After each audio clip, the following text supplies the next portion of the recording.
Merci, madame, monsieur, bonjour, bienvenue sur MyMedia Prime Télévision dans le cadre de votre programme dominical Vitrine 237 de ce dimanche. Nous allons parcourir plusieurs sujets d'actualité à l'effet d'apporter une véritable conscience nationale. Nous ne le disons pas assez, l'information devrait en principe guider un développement harmonieux d'une république. Et ce matin à nouveau, dans le cadre de Vitrine 237, allons visiter effectivement ce qui est considéré pour les Camerounais et pour le Cameroun effectivement comme une date historique qui est néanmoins passée sous silence de Yaoundé entre blindés brûlés et quelques drapeaux scandés au front de la crise et même quelques mouvements de marche. On se demande bien si finalement Yaoundé a conscience de cette date historique du 1er octobre 1961 qui était l'objet de la réunification des deux Cameroun, Cameroun oriental et le Cameroun occidental. Autre chose, c'est effectivement le phénomène de trafic d'organes humains qui se passe à nouveau dans nos hôpitaux. Et cette fois-ci, c'est l'hôpital central de Yaoundé qui est au cœur, en tout cas, d'une affaire nommée. Il est à ici. On se demande bien pourquoi et comment on en arrive là. Est-ce que finalement, la sécurisation des malades dans les formations hospitalières au Cameroun est bel et bien prise en compte par le système sanitaire camerounais et qu'un jeune comme celui-là décède et que quelques heures après ou quelques jours, on se rend bien sûr compte que son corps n'est plus comme cela avait été admis à la morgue. Et autre chose, c'est que finalement, un autre roi au Cameroun s'en est allé. C'est à l'hôpital de Paris, à l'hôpital américain de Paris, ce 27 septembre 2021, que finalement, celui-là qui a vu le jour le 27 octobre 1937 a rendu l'âme. On se demande bien si ce royaume-là va trouver la paix, parce qu'il faut noter que c'est depuis 1992 que le sultan roi de Bamoun, Mbombo Njoya, avait été élevé au rang de sultan et roi de Bamoun.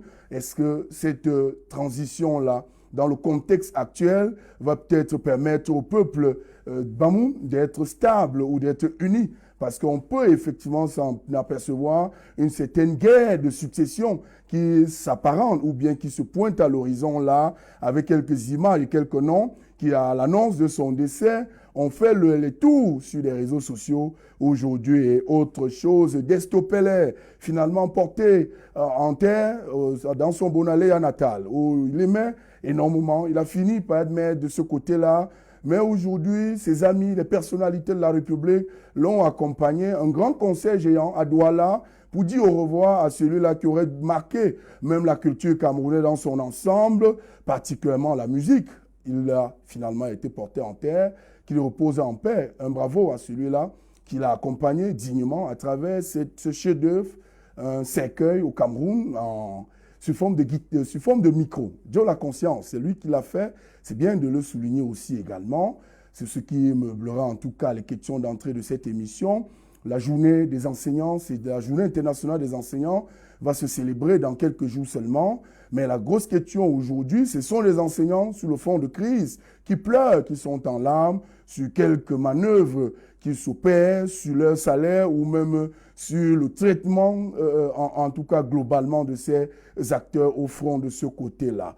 En actu, nous poserons la problématique à nouveau de la corruption, comme en se posant la question, est-ce que le Cameroun, est-ce que cela est incurable? N'a finalement pas de remède quand on s'interroge sur tous les mécanismes ou les institutions qui ont été mises sur pied au Cameroun pour éradiquer le phénomène de la corruption. Mais cela finalement s'enracine davantage au Cameroun après les 16 000 dénonciations. On se demande bien si la CONAC, y compris toutes les autres structures liées à la recherche d'une stabilité au niveau des mœurs corrompues, ont effectivement la légitimité ou alors sont au front office dans le cadre de ce fléau-là qui mine le Cameroun. Effectivement, en débat, c'est ce vandalisme-là, c'est cet ensauvagement politique qu'on a pu observer du 7 au 30 septembre dernier lors des renouvellements des bureaux des organes de base du RDPC où on n'a qu'à assister aujourd'hui à ce qui est inqualifiable avec des incendies, avec des menaces en armes réelles. Et ce vandalisme, comment on trouve des explications à cela, mais ce qui inquiète l'opinion publique aujourd'hui, c'est l'attitude, en tout cas de ceux qui sont supposés faire régner l'ordre public, qui cela nous permet de nous interroger si le RDPC n'a pas légitimé l'ensauvagement politique dans l'espace public au Cameroun. Juste derrière ceci, et on vous revient sur le plateau.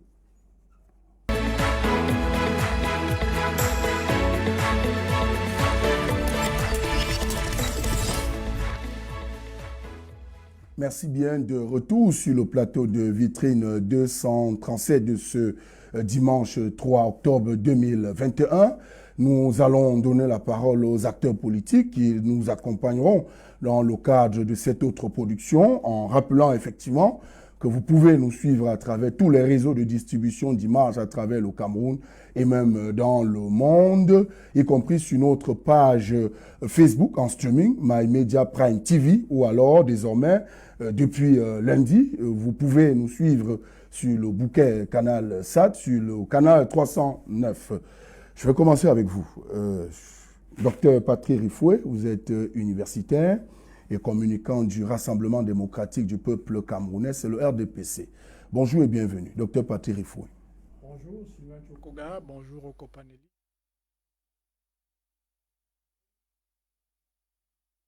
Je suis heureux de représenter le Rassemblement démocratique du peuple camerounais sur votre plateau. Heureux, mais sauf que, en réalité, on va évoquer cela rapidement dans le fond. Docteur Rifoué, vous pensez véritablement que le RDPC se positionne encore comme un parti légaliste au Cameroun?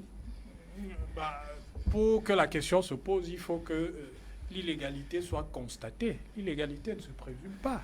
Elle se constate. Pour le moment, je ne vois pas sur quoi est-ce qu'elle se fonde. Vous fonderiez une accusation comme celle-là. Le RDPC reste un parti légaliste. Les débordements, il y en a eu. Je ne veux pas rentrer dans les détails maintenant puisque c'est une articulation du débat. Effectivement.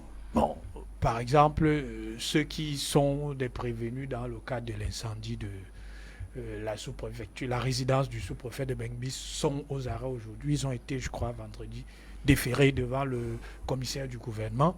Pour le reste, nous avons nos procédures internes et je ne doute pas que dans les prochains jours, le président national ressuscitera la commission Moussongué pour que ceux qui ont été, se sont rendus coupables d'un certain nombre de cas soient sanctionnés, comme c'est le cas parce que chez nous, au RDPC, à chaque fois qu'il y a des manifestations, à chaque fois qu'il y a des débordements, on sanctionne. Ce n'est donc pas nouveau. Nous allons revenir sur ce sujet qui est d'ailleurs inscrit dans le cadre de ce programme à l'ordre du jour. Avec vous, Eugène Ngahan, vous êtes militant du Mouvement pour la Renaissance du Cameroun. Bonjour et bienvenue, Eugène Ngahan. Bonjour Sylvain, bonjour à mes companélistes, bonjour aux millions de téléspectateurs de My Prime TV. C'est avec un cœur suffisamment lourd ce matin que je me rends sur vos antennes, venant d'apprendre le décès brutal d'un de mes militants, l'un des meilleurs, des fervents que nous avons dans notre fédération régionale. Il faut le dire, qui a un an à peine a perdu son épouse, qui a à peine 6 mois avait perdu sa sœur aînée, et qui a quelques jours seulement avait perdu sa maman. Il vient de décéder dans un hôpital de la place. J'ai nommé Romuald Kemayou Nana. Que son âme repose en paix. Nous sommes très attristés ce matin. Merci bien, on comprend votre jeûne et votre peine. Toutes les condoléances à votre famille politique pour la disparition de cet illustre, de ce Camerounais-là. Un autre, rapidement sur ce plateau, Serge Gauthier Onanina. Il est analyste politique dans le cadre de cette émission. Bonjour et bienvenue, Serge Gauthier Onanina. Bonjour Monsieur Chokoga, bonjour à vos millions de téléspectateurs, bonjour à tout le panel. Merci. Une problématique ou alors une polémique qui s'est soulevée à l'annonce de votre participation dans le cadre de ce programme. En tout cas, je ne sais pas si je veux parler d'un récent passé. Vous étiez le secrétaire national à la communication du PUS. Mais le fait que je vous ai annoncé comme analyste politique simplement, on estimait que c'était un peu malhonnête de ma part. C'est à vous de donner peut-être cette clarification à ceux qui nous regardent. C'est à ceux qui font l'observation qui sont incompétents du point de l'analyse. Parce que si vous êtes enseignant d'université, secrétaire à la communication, par exemple, de votre formation politique, cela vous retire-t-il votre qualité? Je suis journaliste politique de formation. Donc je viens ici en qualité de journaliste politique. Donc ça me donne les qualités d'analyser. Je ne suis pas prisonnier de mon parti politique. Je suis d'abord moi avant que le parti politique n'existe. Donc les Camerounais sont dans cet amalgame.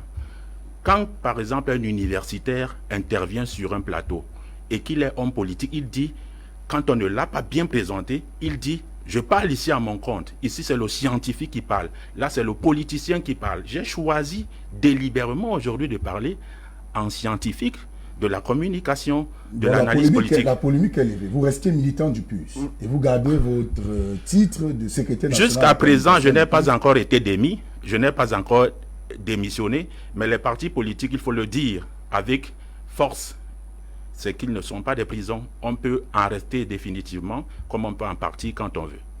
Merci bien. Un autre communicant politique sur ce plateau. Lui, il est conseiller municipal dans la commune de Douala, 3e pour le compte du Parti camerounais pour la réconciliation nationale. C'est le PCRN. Jean-Vincent de Paul Yédé, c'est son nom. Bonjour et bienvenue.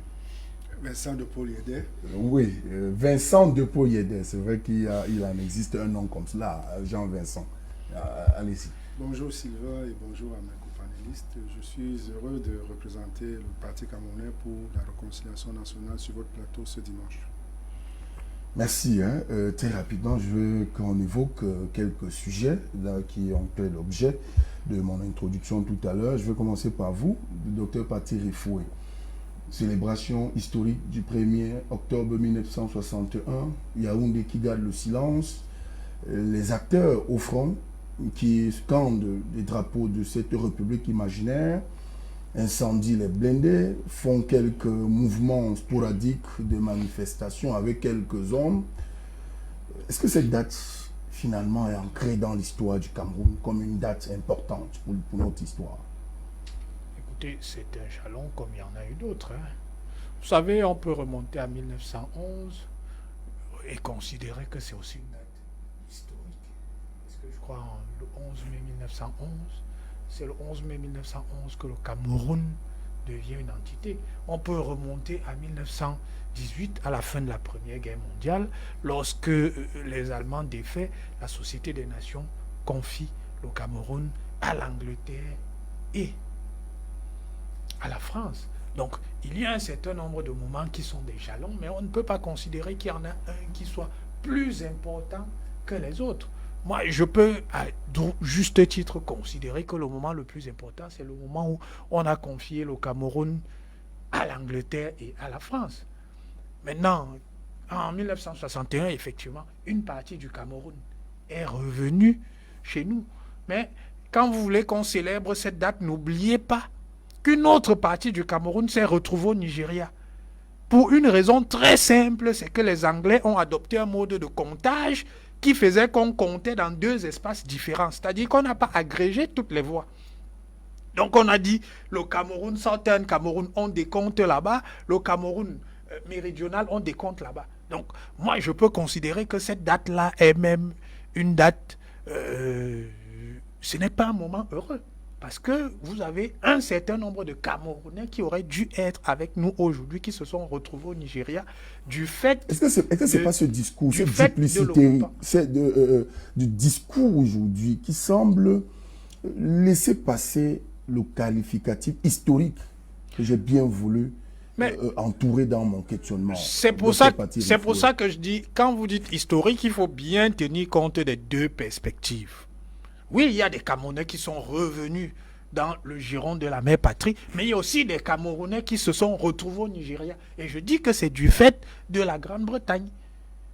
Parce qu'effectivement, il y a eu un recomptage, il y a eu un référendum, mais si vous faites l'agrégation des voix, d'un côté, il y avait 147 000 et 97, de l'autre côté, il y avait 247 000 et 97 000.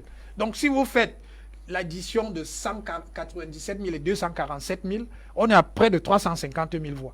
C'était largement suffisant pour que les deux entités qui étaient gouvernées par la Grande-Bretagne rejoignent le Cameroun ce qui était tout à fait normal. Donc, je ne vois pas pourquoi il faut se réjouir particulièrement de cette date-là, alors que nous avons des compatriotes qui se retrouvent au Nigeria aujourd'hui du fait de cette date. Je tiens à préciser ici que aucun mandat donné par la Société des Nations et plus tard par l'ONU ne permettait aux entités tutélaires d'organiser ce référendum.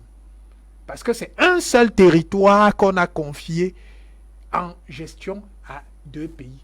Ce ne sont pas 2 territoires distincts, c'est un seul et même territoire. Sauf qu'on a pris une portion qu'on a confiée à la tutelle britannique et une portion qu'on a confiée à la tutelle française. Donc, au moment de l'indépendance, la logique eût été de ramener les 2 entités ensemble avant même les indépendances. Dans votre logique simple, pour résumer cela, cette date, pour vous, on la met en parenthèse alors? Mais je suis désolé, de mon point de vue, le référendum ne se fondait pas. Il n'y avait aucune raison qu'il y ait un référendum. Si vous avez un texte des Nations Unies, de la Société des Nations, qui nous dit que ces 2 territoires qui ont été confiés aux puissances coloniales, eh bien, sortez ce texte. Mais ça n'existe pas. Donc, le référendum lui-même n'était pas fondé. Et moi, je regrette profondément que des compatriotes se retrouvent au Nigeria du fait de ces référendums-là. Merci. Vincent de Paul Yégué, avec vous, je reste avec vous là. Cette question de réunification du Cameroun du 1er octobre 1961, le silence de Yaoundé, pendant que nous célébrons le 1er octobre au Cameroun, inquiète tout au moins. Oui, c'est un silence inquiétant. Je vous rappelle je vous informe que ce jour, par curiosité, je suis resté sur le journal de la chaîne nationale et je vous assure, du début jusqu'à la fin, aucune mention n'a été faite de cette date historique. On a plutôt mis en exergue, n'est-ce pas, la journée des personnes âgées, la journée mondiale des personnes âgées, ce qui est une honte pour notre pays. Je voudrais dire ici que cette date, c'est une date qui restera dans les annales de l'histoire de notre pays. On peut aujourd'hui essayer de minorer, n'est-ce pas, son importance. Il reste tout de moins que cette date est importante. Et la question qu'il faudrait se poser, comment se fait-il que les Camerounais qui ont rejoint le Nigeria ne soient pas en train de vouloir revenir au Cameroun et que ceux qui ont décidé de rester Camerounais, parce que c'est là où je veux nuancer le propos du docteur qui dit qu'ils ont décidé de nous rejoindre. Non, ils ont décidé de rester Camerounais. Donc ils ne sont pas venus nous rejoindre, mais ils sont restés avec nous. C'est des frères qui avaient le choix. Ils auraient pu partir de l'autre côté, mais ils ont choisi de rester avec nous. Donc ils ne sont pas venus chez nous, mais ils sont restés avec nous.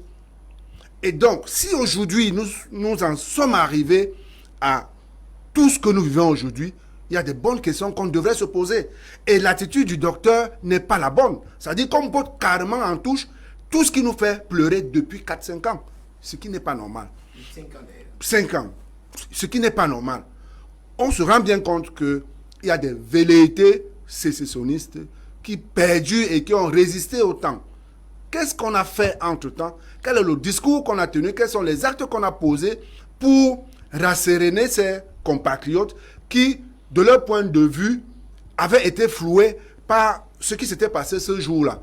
Et les faits aujourd'hui laissent croire qu'effectivement, ils avaient raison de poser ce problème. Et on se rend bien compte que jusqu'à ce jour, on n'ose pas aborder cette question. Mais non, on ne va pas passer toute notre vie, n'est-ce pas, à tout botter en touche. Les questions se posent quand on les examine.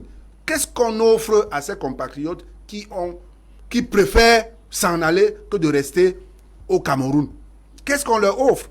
C'est certainement que ce qu'on leur offre, ce qu'on leur a offert jusqu'à présent ne les satisfait pas. C'est la raison pour laquelle ils essaient de trouver d'autres moyens. Vivement qu'une solution politique soit trouvée à ce problème. Donc, qu'on essaie de minorer la date du 1er octobre 1961, où le Cameroun a 2 drapeaux, où il devient une fédération, où pendant 10 ans, nous sommes une fédération.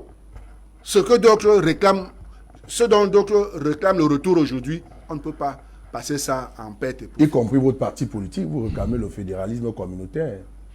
Oui, sauf que nous avons bien conscience que n'étant pas encore au pouvoir, on ne peut pas l'implémenter. Tout au moins que les résolutions du grand dialogue, qui devient aujourd'hui un testament. Parce que je voudrais vous rappeler qu'à ce grand dialogue, ont pris part le cardinal Toumi, de regretter mémoire, Chief Moukete, qui n'est plus là aujourd'hui, le sultan roi de Bamoun. Le sultan qui vient de décéder, qui n'est plus là aujourd'hui. Donc, ils ont été d'accord avec tout ce qui a été fait ce jour-là. Pour le moins, faisons l'effort de mettre cela en pratique parce que c'est un testament aujourd'hui. Ils ne seront plus là pour revenir apporter leur contribution à la bonne marche de la nation. Avec vous, Eugène Gahane, la question du 1er octobre 1961, au regard de ces deux discours, tout au moins, on se demande bien si ce qui est fait aujourd'hui en termes de discours public vise effectivement à donner une sorte de mémoire à cette date-là au Cameroun. La première chose que je vais noter par rapport à cela, c'est une sorte de négation de la part des pouvoirs publics et nos amis du RDPC qui refusent, n'est-ce pas, de constater, je vais dire, les faits tels qu'ils se présentent. De premier abord, par certains égards, Dr Rifoué n'a pas totalement tort. Du point de vue, je dirais, de la nécessité en son temps d'opérer à un référendum. Mais nous sommes, je vais dire, obligés de constater que cela avait été fait et que lors de ce référendum d'ailleurs, les pères fondateurs, que dis-je, je veux dire les combattants du nationalisme camerounais au nom desquels les militants de l'UPC originel exigeaient, n'est-ce pas, le retour, la mise ensemble des deux entités qui avaient été partitionnées par le pouvoir colonial. Si je peux vous corriger une seconde sur le Oui. L'UPC réclamait la réunification avant l'indépendance. C'est ce que je suis en train de dire. C'est ce que je suis en train de dire.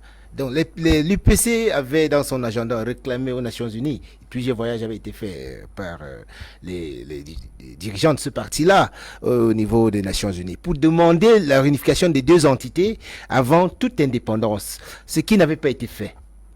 Nous relatons là les faits historiques, ce n'est pas un commentaire. Maintenant, ils se sont tenus à l'organisation de référendum qui a permis que le Northern Cameroun rejoigne le Nigeria et que le Southern Cameroun retrouve, n'est-ce pas, ses origines d'antan. Je voudrais faire remarquer une chose. Dans ce référendum, il faut savoir qu'il y avait trois tendances, quoique la principale est l'emporter. Il y en avait qui voulaient rejoindre le Nigeria, effectivement, mais étaient minoritaires. Il y en avait qui voulaient un État à eux, qui avait été également minoritaire. C'est là la naissance même de ce qu'ils appellent l'État ambazonien, parce que cette minorité a toujours existé. Il faut le relever, c'est pas une construction très récente. Voilà. Une fois cela dit, nous devons constater que du point de vue historique, ces deux entités sont mises ensemble dans un accord qu'on appelait les accords de Fumban, avec des choses bien évidemment ratifiées. Aujourd'hui, un problème se pose, un problème qui porte, je dirais, à mettre en mal l'unité du Cameroun. Et nous avons l'obligation, le devoir devant l'histoire et devant les générations futures à trouver des solutions idoines pour résoudre cette crise-là. Elle a trop perduré, beaucoup de sang a coulé. Et l'économie du Cameroun est quasiment mise en lambeaux du fait de cette guerre-là. On ne peut pas, du simple fait qu'il y ait eu des irrégularités, dire que cette date-là, elle est aussi importante que d'autres dates historiques du Cameroun, que non. Seulement, cette date du 1er octobre, vous avez remarqué avec moi depuis quelques années, est source de tumulte et d'instabilité et qui s'en va s'exacerbant avec le temps de notre pays et menace, n'est-ce pas, l'entité qui est Cameroun. Nous avons demandé l'organisation d'un dialogue sincère, inclusif et franc, mais on nous a servi un semblant de dialogue parce que, souvenez-vous, le président Maurice Kamto avait posé un certain nombre de préalables. Déjà, on boutait ça en touche, mais nous sommes malheureux aujourd'hui de constater que sans le respect de ces préalables-là, le dialogue était voué à l'échec. Nous sommes malheureux de constater l'échec cuisant de ce dialogue aujourd'hui-là. Souvenez-vous que ces préalables avaient été mis parce que en 91, le Cameroun a connu ce qu'on appelle la tripartite, qui était une autre forme de dialogue qu'on a organisé dans notre pays, et que les termes, les accords qui résultaient de cette tripartite n'avaient pas été respectés par l'une des parties, notamment le gouvernement, avec à sa tête M. Biya. Il était important qu'avant d'aller à un dialogue comme celui que nous avons vu, qu'ils ont appelé grand dialogue, qui en réalité n'était que du saupoudrage, il était important, n'est-ce pas, de lever le voile sur un certain nombre de préalables et qu'il fallait respecter. Entre autres, comment peut-on aller à un dialogue avec les principaux protagonistes en prison? C'est une incongruité de croire qu'on peut résoudre un problème avec les principaux responsables en prison. Il fallait également qu'il y ait une entité neutre qui puisse jouer. Je donne là quelques préalables qui avaient été émis par mon parti pour prendre part à ce dialogue-là. Il fallait une entité neutre qui puisse jouer les arbitres, parce que l'État de Cameroun étant parti dans ce conflit ne pouvait pas en même temps être celui-là qui va prendre des initiatives ou bien arrêter les différents accords. Il fallait également que, au cours de ce dialogue-là, il fallait que le statut même de nos frères de la diaspora soit inscrit à l'ordre du jour. Voyez-vous, aujourd'hui, nous avons plein de compatriotes qui ne peuvent plus retourner en terre camerounaise ou jouir de la nationalité camerounaise du fait d'un certain nombre d'incongruités ou alors du fait d'un certain nombre de mesures qui sont prises par le gouvernement actuel. Donc il fallait un certain nombre de préalables pour que ces dialogues réussissent. Mais malheureusement, rien n'a été fait dans ce sens et nous constatons l'échec. Mais nous disons, asseyons-nous autour d'une table, comme en famille, dialoguons sincèrement. Serge Gauthier Onanina, pourquoi cette date fait polémique aujourd'hui en réalité? Je ne sais pas si elle fait polémique. Vous avez le discours du docteur Paty Rifoué qui porte un discours du parti au pouvoir qui dit que cette date, elle est à la fois malheureuse parce qu'il donne un ancien, il a essayé de minorer. Vous avez suivi les deux autres contradicteurs à Rifoué, estimé qu'il a minoré la célébration de cette date. Ce n'est pas la polémique, c'est une différence de perception. La polémique a sa définition, c'est-à-dire que, et c'est ça aussi l'expression démocratique, c'est-à-dire la capacité d'accepter qu'il y a de la contradiction dans la perception des problèmes. Si on veut imposer à tout le monde de voir de la même façon, on est dictateur.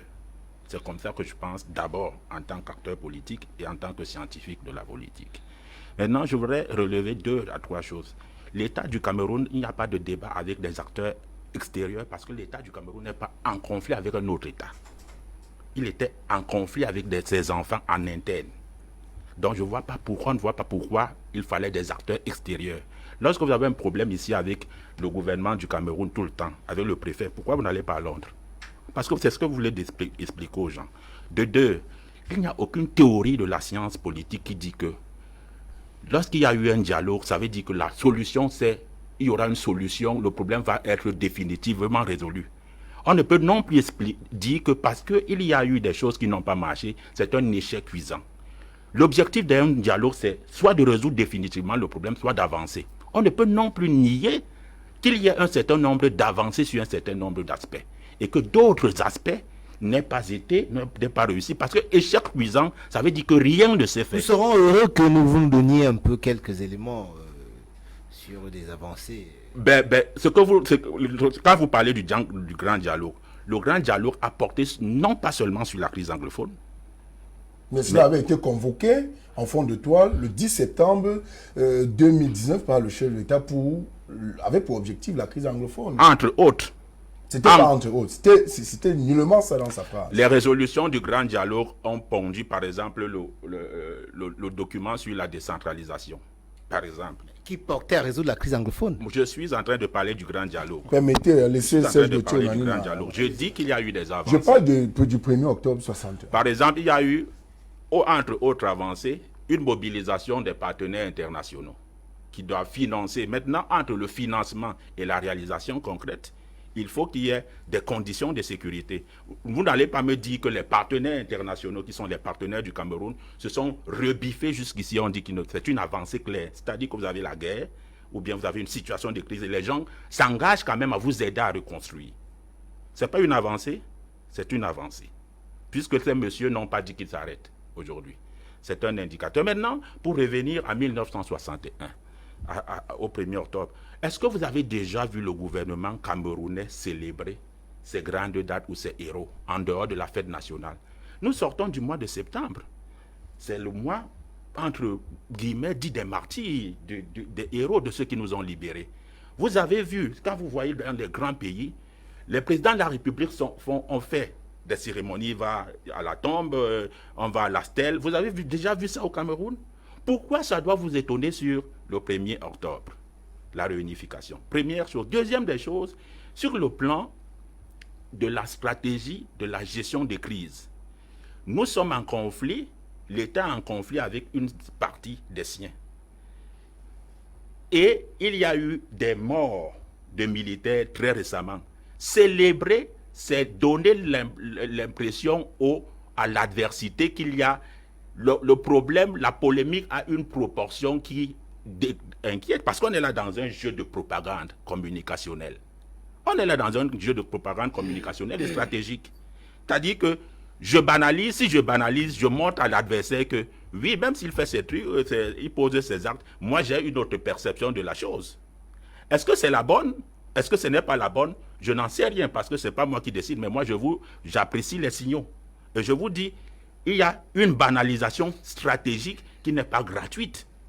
Elle obéit à un objectif de communication clair. Si on en parle, si l'État célèbre en parle de façon forte, ceux d'un côté vont dire, vous voyez, s'ils sont obligés de faire un ramdam médiatique, communicationnel ou même commémoratif autour de l'affaire, ça veut dire qu'on est en train de les secouer jusqu'au... On analyse les faits. Il y a un autre élément sur cette affaire, parce qu'on dit pourquoi, j'ai entendu la question, pourquoi ça ne se résout pas. Ben, ça ne se résout pas parce qu'au départ, c'est un mouvement corporatiste. Et que jusqu'en 2021, 5 ans plus tard, ces leaders ne se sont pas clairement, en dehors d'Ayoub Tabé qui a considéré qu'il y a un État ambazonien à créer. Et aucun État ne peut discuter nulle part au monde avec quelqu'un qui veut se diviser avec lui. Personne.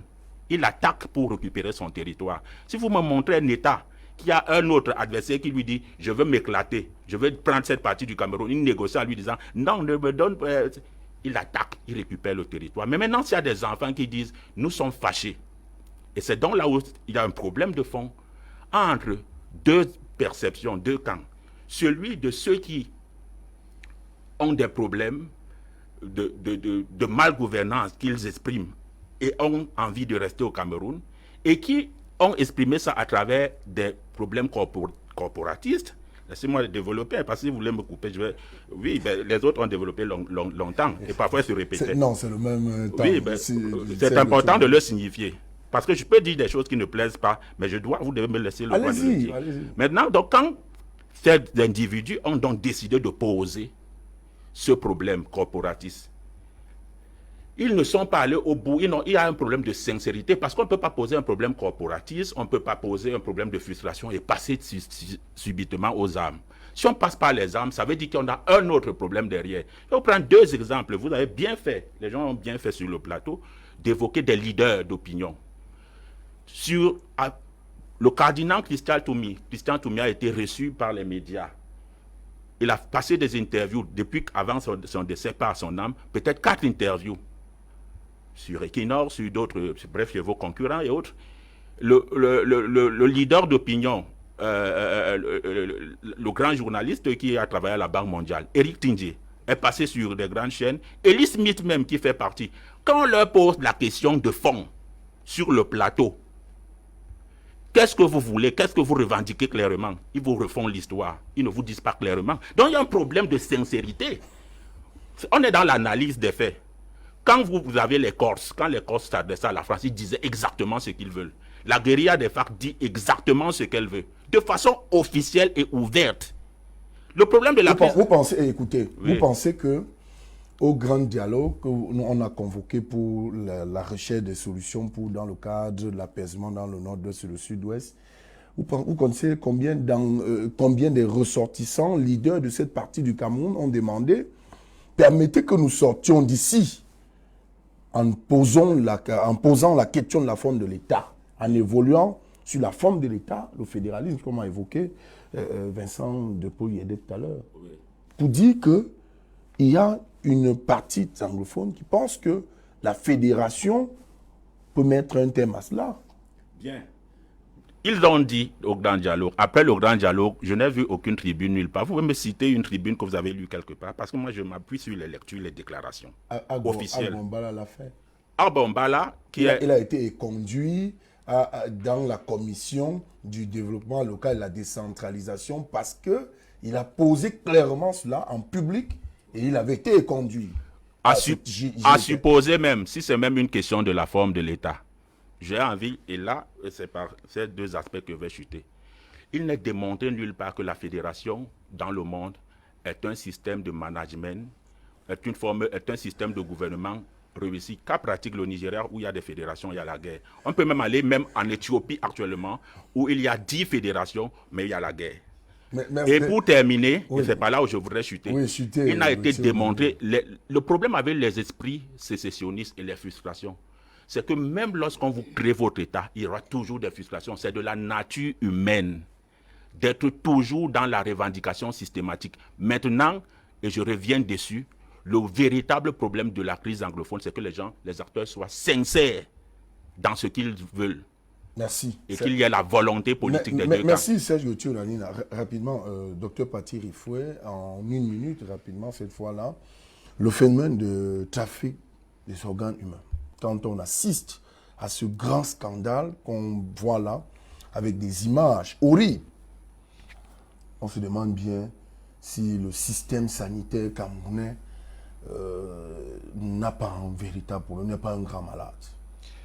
Bon, écoutez, moi je pense que le terme de trafic d'organes humains, on s'avance un peu trop.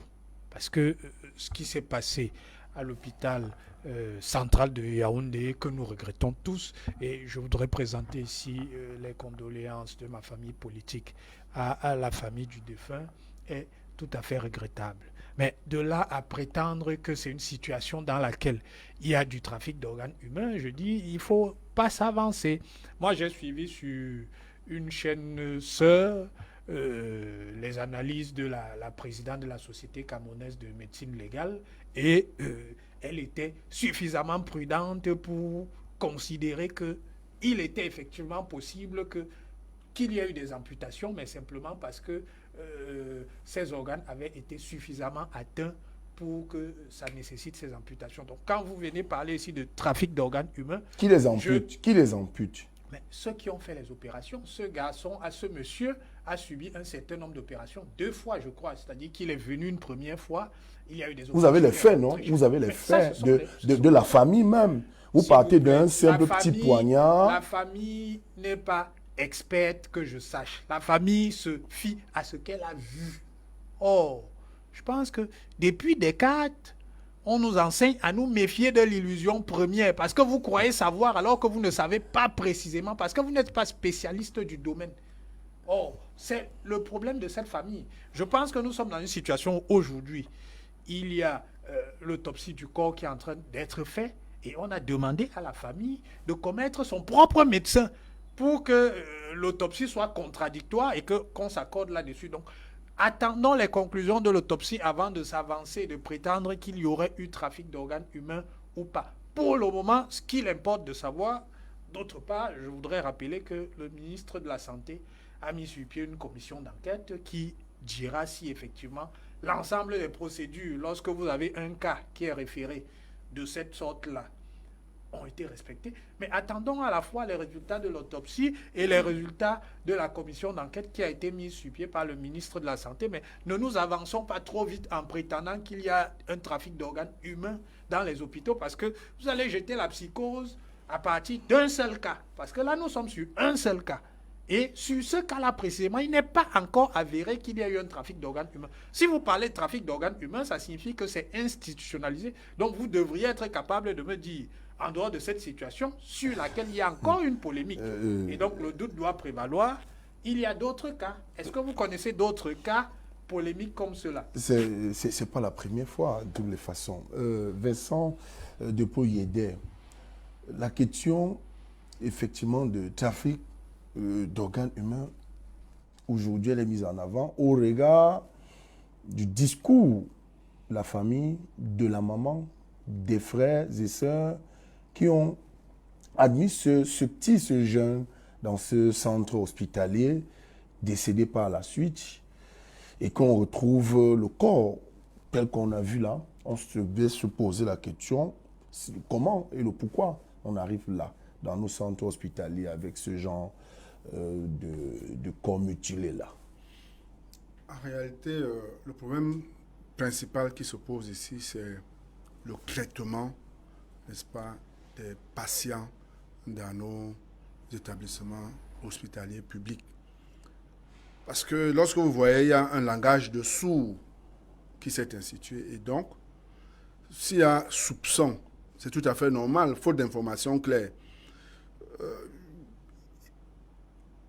Lorsqu'on observe très bien, il n'y a pas eu un véritable accompagnement dans ces moments de douleur. Parce qu'en principe, on devrait donner l'information à la famille sur la situation du malade, sur les différents actes médicaux qu'on va poser sur le malade pour aboutir à quoi et quelles en sont les conséquences, qu'est-ce que ça peut donner. Et à chaque étape, passer l'information à la famille, ce qui semble ne pas avoir été le cas.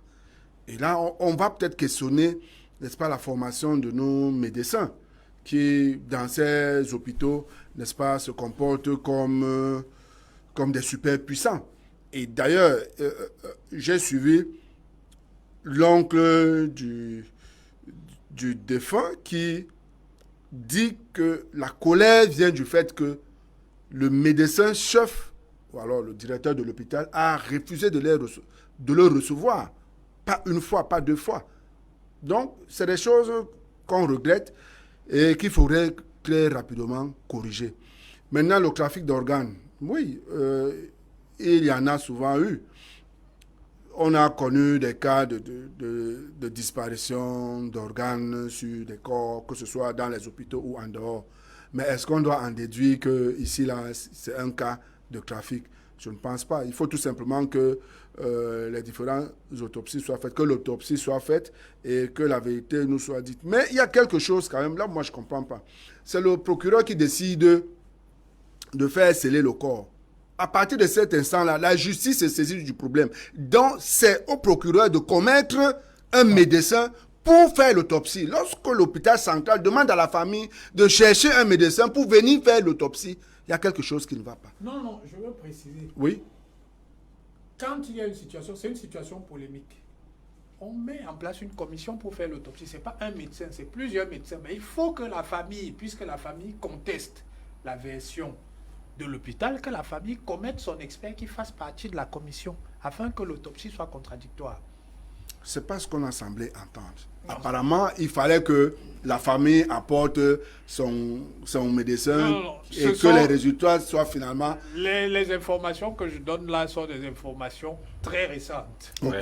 Dans ce cas, il n'y a donc pas de problème, n'est-ce pas? Très récent. Puisqu'il s'agit d'une commission, d'accord. Nous souhaitons seulement qu'elle rende publique ses conclusions et que les responsables soient sanctionnés. De toutes les façons, il y a faute. De toutes les façons, il y a faute dans le traitement de ce malade qui est arrivé et dont la vie, dont il est passé de vie à crépa. il y a faute quelque part. Merci Vincent de Poyede. Jeune Gahan, la question du traitement aujourd'hui dans nos centres hospitaliers à travers ce cas du jeune Hilaire Haïssi nous devrait inquiéter tout au moins aujourd'hui les Camerounais. Bien évidemment, mais avant toute chose, je voudrais rendre un hommage à ces disciples d'Hippocrate que sont les médecins. Il ne faut pas les jeter comme ça, n'est-ce pas, en pâture. Toutefois, dans notre pays, nos formations sanitaires ont souvent été épinglées par des faits de cette nature-là. Personne ne peut nier que dans notre pays, des faits graves de trafic de bébés ont eu lieu et continuent d'avoir cours. Personne ne peut nier que dans nos formations sanitaires au Cameroun, on a, à travers certaines déclarations des personnes, posé le problème de trafic d'organes. Souvenez-vous, le morguier de Rété Mémoire Doumbé avait souvent fait des déclarations de ce genre, par là même des hautes autorités qui venaient à sa rencontre pour pouvoir... voilà. Je parle des déclarations. Voilà. Cela ne veut pas dire qu'on peut se fier à cela pour tirer des conclusions. Le mouvement pour la renaissance du Cameroun, le MRC, à travers un communiqué de son patron, le chef, le président Maurice Kamto, a demandé qu'une enquête soit faite afin de déterminer les responsabilités. Mais quand nous analysons même les faits, c'est hautement grave que des ablations soient posées sur un individu et que sa famille n'en soit pas informée au préalable. Je dis c'est très grave. Lorsque vous avez un malade, tout acte chirurgical à poser sur lui doit recevoir l'assentiment de sa famille, ou tout au moins la famille doit en être informée pour lui signifier le bien de l'acte et les raisons, ou alors les résultats escomptés. Que la famille se retrouve dans l'ignorance de tout ce qui a été posé sur leur fils de cette façon-là, avec des soupçons d'ablation totale des organes, cela me pose un sérieux problème. Voyez-vous. Donc, je crois que le ministre de la Santé publique devrait vraiment être attentif, très attentif d'ailleurs sur cette question. Et j'en appelle également à l'attention du procureur de la République, parce qu'en réalité, notre pays est en déliquescence totale du fait du manque de régulation. Et vous savez que la justice est cet élément-là qui est un régulateur très important et gage de la stabilité et de la paix sociale. Lorsque les individus ne peuvent plus avoir, n'est-ce pas, la justice, ne peuvent plus être protégés par la loi, alors on est en train de se plonger davantage dans ce que je vais appeler l'anarchie. On ne sait plus à quel sens se vouer. Voyez-vous, des parents de cet enfant qui disent n'avoir pas été reçus par le directeur de l'hôpital. C'est très grave ça. Si les faits sont avérés, je pense que le ministre de la Santé publique devrait prendre des mesures de sanction vis-à-vis de ces responsables-là. Merci, Jeune Gahan. Avec vous, Serge Gauthier Onanina, cette problématique refait surface régulièrement dans nos centres hospitaliers. On se demande bien comment on sort, comment on arrive là. Vous entrez dans une formation hospitalière pour être soigné et que des médecins foulent au pied comme ça quelques règles déontologiques et que par la suite, on convainc une commission d'enquête. On se met à la place de cette famille, on se pose bien la question, qu'est-ce qui s'est passé? Moi, je vois 4 choses. La première des choses, c'est l'avantage aujourd'hui que les Camerounais ont d'avoir les médias de façon générale, c'est-à-dire à la fois les médias classiques, radio, télévision, mais également les réseaux sociaux. Cela commence à être un contrepoids à une certaine omerta, souvent à cette difficulté que les gens ont souvent eu à se plaindre, à raison ou à tort, parce qu'il y a aussi le côté très déviant et très pervers, excessif de ces médias. Ensuite, quand j'ai fini de le dire, je vois la question de l'éthique et de la déontologie dans les métiers et dans le cas d'espèces, Les gens parlent d'erreur médicale ou pas. Moi, je ne voudrais pas en conclure parce que je ne suis pas spécialiste du domaine. Mais j'ai eu la chance de côtoyer le docteur comme sur un plateau. Elle est présidente de la Société camerounaise de la médecine légale, c'est-à-dire qu'elle fait ce qu'on appelle la médecine légiste. Elle est médecin légiste. Elle vous dit que quand vous écoutez l'histoire, il y a d'abord une première prise en charge avec une proposition d'opération chirurgicale. Peut-être il y a eu des problèmes de finances ou ainsi de suite. La famille est partie. Quand le garçon est arrivé à l'hôpital, de suite de coups de poignard, on appelle ça techniquement un objet contondant. Et on vous dit, lorsque on vous poignarde, l'estomac n'est pas, le corps n'est pas vide. Si il ne poignarde que la peau, il n'y a pas de problème. Mais s'il s'en va toucher un certain nombre d'organes à l'intérieur, le foie ou d'autres choses, plus les jours passent, plus l'objet, ces organes-là se dégradent. Et la dégradation crée un pourrissement. Et sur le principe, on est censé procéder à des ablations. Maintenant, est-ce que ces ablations ont été expliquées? Est-ce que c'était des bonnes? Seuls les médecins et donc une commission d'enquête sur le plan, elle doit être double. Hein. La commission d'enquête administrative et la famille peut se réserver le droit d'engager des procédures judiciaires. Moi, je peux vous faire une révélation discrète, c'est une dernière expression, je ne suis pas astreint au droit de réserve.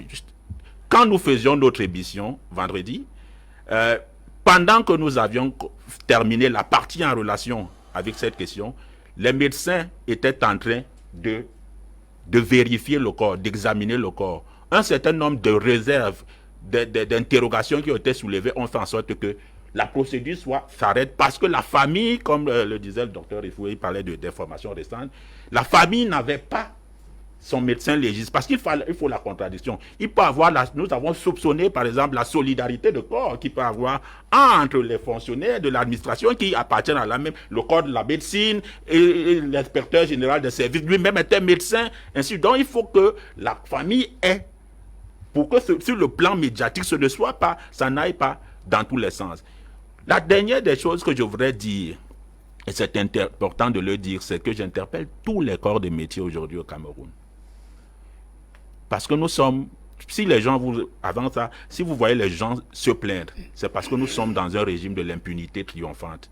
Mais nous sommes également dans un régime de l'étouffement, d'enquêtes non abouties, de la dissimulation de l'étouffement et du non-aboutissement des enquêtes. C'est pour ça que les gens utilisent les réseaux sociaux et autres. Parce que si leurs enquêtes aboutissaient, si on punissait les gens, ils ne pouvaient pas se plaindre.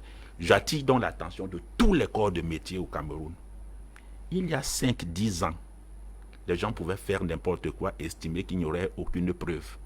Aujourd'hui, avec le petit téléphone, un simple téléphone, on vous met à nu pour un dérapage. Donc, respectez juste l'éthique, la déontologie et les principes pratiques de vos professions et vous n'aurez pas de problème. Merci. Rapidement, on avance là. On va prendre le sujet en actu. On va évoquer tout d'abord la question de la corruption au Cameroun aujourd'hui, qui est un mal, qui semble être un mal incurable. On se demande bien si le Cameroun en a tous les moyens possibles en matière de gouvernance pour éradiquer les esprits ou les mœurs de corruption aujourd'hui au Cameroun. Docteur Patir Ifoué, la mise en place de la CONAC aujourd'hui, dans son récent rapport, cette institution a annoncé des 16 000 dénonciations, mais la question reste et demeure. Est-ce que véritablement une volonté politique veut tordre le cou à la corruption au Cameroun? Bon, écoutez, je pense que si vous abordez ce sujet ici, c'est parce qu'il y a un rapport de la CONAC et que ce rapport de la CONAC nous dit que au sein des administrations camerounaises, telles et telles administrations sont plus corrompues que telles et telles autres. Donc, il y a là un point qui est important parce que lorsqu'on veut combattre un phénomène, la première chose, c'est de lui donner une certaine forme de visibilité. Et les rapports de la CONAC permettent justement de donner de la visibilité au phénomène en mesurant à peu près l'ampleur du phénomène au sein des administrations. Et je crois savoir que la CONAC a été mise sur pied par le président de la République. Donc, si vous n'avez pas la volonté de combattre une pratique, vous ne lui donnez pas cette visibilité-là. Parce que commencer par dire aux gens, la justice, c'est une institution très corrompue, vous attirez l'attention de toute la société camerounaise. Mais vous interpellez en même temps les membres du corps. Parce qu'ils se disent, bon, nous on est affichés, comme on dit au quartier, on nous a affichés. Est-ce qu'on peut faire quelque chose pour sortir de ce classement? Souvenez-vous que dans les années 2000, nous-mêmes, le Cameroun, on a été en haut, on a occupé le haut du panier dans le classement de Transparency International. Et quand on a occupé deux fois le haut du panier, un certain nombre de mesures ont été prises et nous n'y sommes plus aujourd'hui. Donc, déjà sur le plan de la volonté de mettre la lumière sur ces pratiques qui sont des pratiques somme toute répréhensibles, on ne peut pas accuser le gouvernement qui, en plus de la CONAC, a fait voter en 2018 la loi sur la transparence dans la gestion des entreprises publiques. Et ce texte-là oblige tous les gestionnaires de fonds publics à publier, à rendre public leurs comptes. Autrement dit, au jour d'aujourd'hui, il n'y a pas un gestionnaire qui puisse se rendre coupable de dissimulation. C'est pour ça que, par exemple, vous avez vu dans le cadre de... Et qu'est-ce qui permet à la CONAC de faire la classification qu'elle a eu à faire? Ils ont une méthodologie. Laissez-moi évoluer, je reviendrai peut-être dessus si vous voulez qu'on aborde la méthodologie que la CONAC utilise. Très rapidement, donc, il faut chuter. On a des contraintes publicitaires. Donc, deuxième chose, vous avez cette loi-là qui oblige tous les gestionnaires à mettre sur la place publique les informations relatives à leur gestion. C'est dans ce cadre-là qu'on savait qui sont ceux qui ont gagné les marchés dans le cadre de la gestion de la Covid. C'est-à-dire que les Camerounais n'ont pas trouvé ça, c'est pas tombé du ciel. Gardez la parole, docteur Ifoué. On va à la régie là, on revient sur le plateau. Contraintes publicitaires oblige, on se retrouve juste après.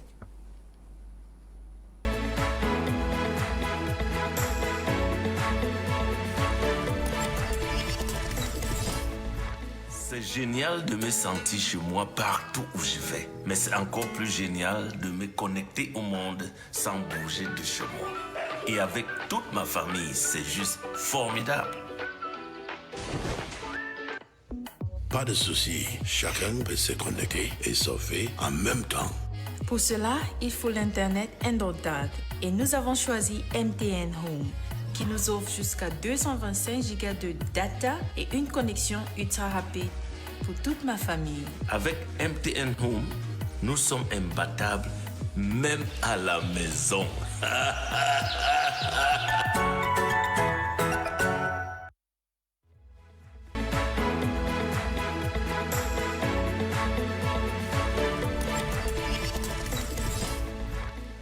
Merci de retour sur ce plateau de Vitrine 237 de ce dimanche. On rappelle effectivement que c'est votre programme dominical tous les dimanches lorsqu'il est 10h sur MyMedia Prime TV. On rappelle à ceux-là qui tentent de nous appeler, non, pas d'appel, uniquement les SMS ou alors vos messages WhatsApp. Patrick Ifoué, vous avez la parole, vous chutez et on avance. Je disais, vous avez ce texte-là. Ça, c'est la première chose. La deuxième chose, c'est que sur le plan répressif, je pense que dans le rapport que le président Djéré a fait récemment de son passage au TCS, il indiquait que plus de 400 procédures ont été engagées auprès de cette juridiction, en sachant que l'opération Épervier n'a pas commencé avec la mise en place du TCS, donc Épervier a commencé un peu avant. Ça indique à suffisance qu'il y a une volonté politique certaine. Maintenant, est-ce que cela suffit à éradiquer totalement le phénomène de corruption dans la société camerounaise? J'ai envie de dire non. Peut-être que le gouvernement devrait envisager d'aller un peu plus loin en criminalisant davantage les crimes économiques, parce que le problème aujourd'hui, c'est le Camerounais. Le problème, ce n'est pas la volonté du gouvernement. Le problème, c'est les Camerounais. Nous sommes, j'ai envie de dire, devenus malhonnêtes sur les bords. Nous sommes devenus vraiment malhonnêtes. Et peut-être que le moyen de lutter d'enrayer la corruption, ce serait de changer tous les Camerounais. Parce que si on change tous les Camerounais, il y aura peut-être plus de corruption. Mais sinon, dans la situation actuelle, je crois que le seul moyen que le gouvernement a d'enrayer ce phénomène-là, c'est de modifier la législation. Et en l'occurrence, là, je m'exprime à titre personnel, je considère que désormais, dans un pays comme le nôtre, il faut peut-être que pour tous les délits supérieurs à 50 millions, que ce soit passible de la peine de mort. Vincent de Poyédé, les Camerounais sont devenus tous des corrompus, ou alors, on sait très bien qu'un Nada a dit l'exemple vient d'en haut. Le contexte aujourd'hui, le mal qui semble être incurable, on s'interroge bien la responsabilité des Camerounais lambda sur cet engrenage qui semble aujourd'hui gagner davantage du terrain, la corruption. Je voudrais commencer par la suite du docteur pour dire qu'en réalité, il suffit que des hommes nouveaux viennent, qu'il y ait une volonté politique pour combattre la corruption. Celle que nous vivons au Cameroun est systémique. Comment vous pouvez nous expliquer que à ciel ouvert, puisque c'est les transports qui ont le maillot jaune, à ciel ouvert, on le voit au quotidien, les transactions d'argent qui se passent entre les agents de police, de la gendarmerie et les usagers de la route. Alors que la CONAC existe, c'est pas possible. C'est-à-dire qu'on comprendrait même encore pour les cas de corruption qui sont à peine perceptibles. Mais dans le cas d'espèce, c'est à ciel ouvert que ça se fait. Et ça fait des années que ça dure. Et la CONAC est venue trouver ça. Et jusqu'à ce jour, rien n'a changé. Donc, on peut quand même s'interroger sur la véritable volonté politique, n'est-ce pas, de mettre de côté ce phénomène-là. Et puis, lorsqu'on se rend compte qu'il y a des résistances à l'intérieur des administrations, le dernier rapport fait état de ce que le ministère de l'administration territoriale, par exemple, a refusé de collaborer en donnant les chiffres et en laissant un accès libre aux enquêteurs, n'est-ce pas, de la CONAC. De la CONAC. Et ça pose un problème, parce que l'exemplarité, quand même, est attendue de ceux qui nous dirigent. Et une administration comme celle-là, que l'on voit partout, qui parle de tout, il faudrait quand même qu'elle prêche par l'exemple, et ce qui semble ne pas être le cas.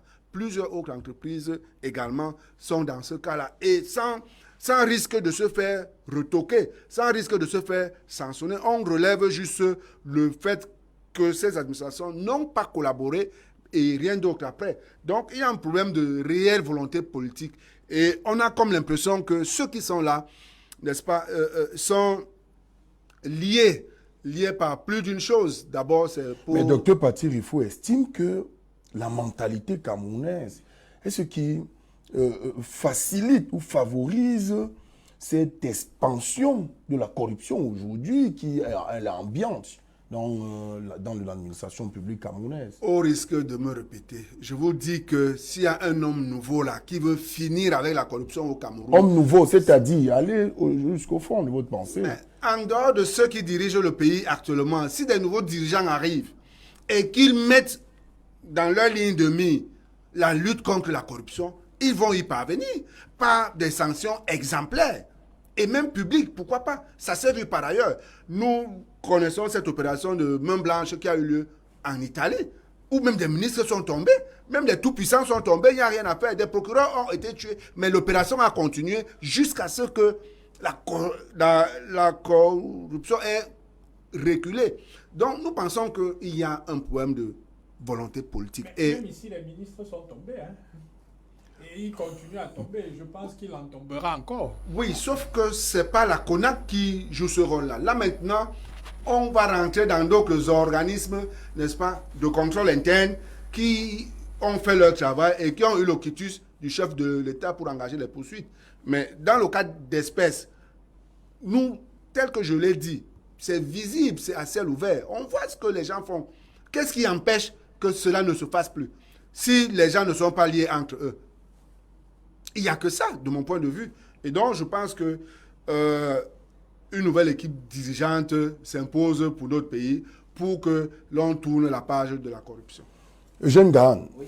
On tourne la page de la corruption en mettant des nouvelles personnes à la tête de l'État du Cameroun sans toutefois purifier les hommes, les acteurs, parce qu'il n'y aura pas un Camerounais nouveau est-ce que le mal ne se retrouve pas au niveau des textes qui encadrent le processus même de dénonciation ou alors d'enrôlement des personnes inculpées dans les faits de corruption? On sait qu'un officier de police judiciaire ou alors un simple procureur devrait directement engager les procédures, mais ce n'est pas le cas. Cette loi n'est pas appliquée. Est-ce que ce n'est pas le problème de l'application ou l'applicabilité des lois dans son ensemble qui fait problème au Cameroun? Bien. Avant toute chose, il faut comprendre que la corruption est tributaire de la gouvernance au Cameroun et beaucoup plus, n'est-ce pas, des institutions de la République.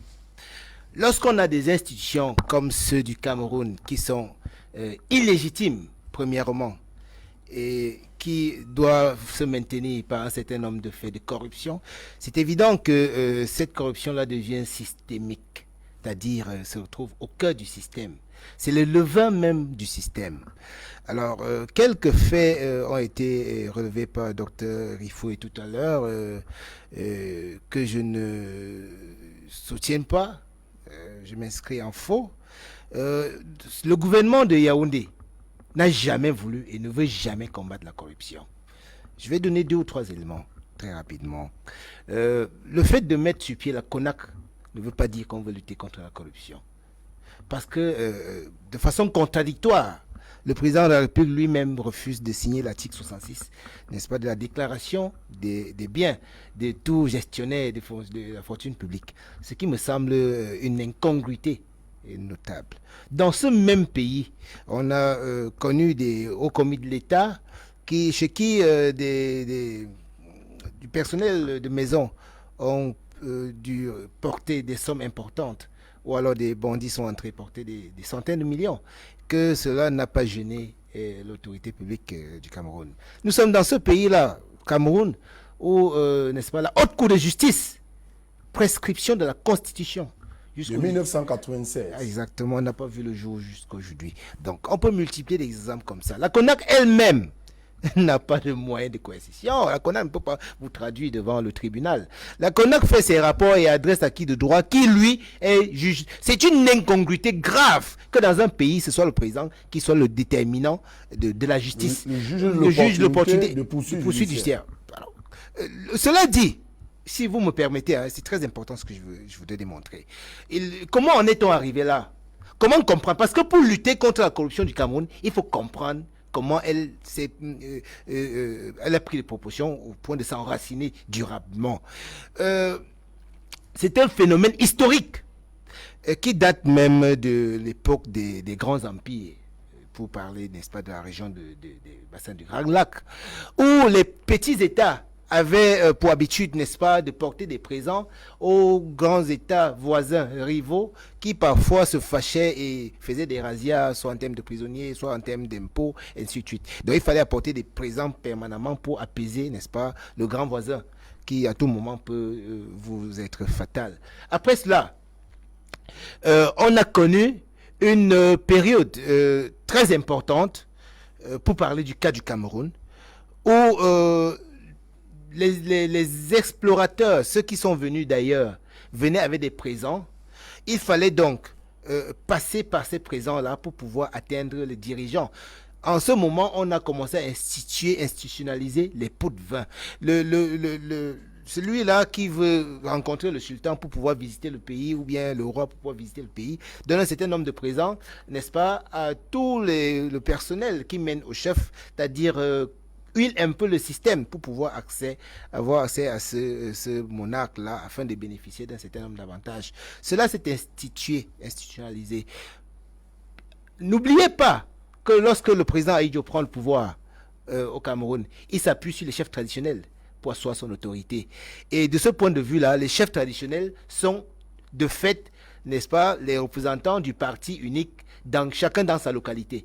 Alors, pour jouir de certains nombres d'avantages, tant traditionnels que publics, chacun devrait, n'est-ce pas, faire la cour au chef traditionnel pour bénéficier de certains nombres d'avantages, notamment la promotion dans la fonction publique et autres, la mutation.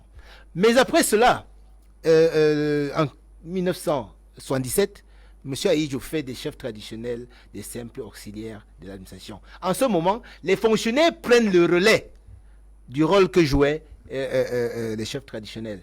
Et dès lors, la corruption est entrée au cœur du système. Alors, pour pouvoir avoir une mutation, pour pouvoir avoir un service, il fallait, n'est-ce pas, faire la cour à celui-là qui va faciliter ou alors qui va permettre déjà que la désignation des responsables dans notre pays se fait d'une façon très alambiquée. Seuls ceux qui gouvernent savent comment ils désignent le personnel de l'État. Du coup, pour combattre la corruption, il faut combattre le régime de Yaoundé.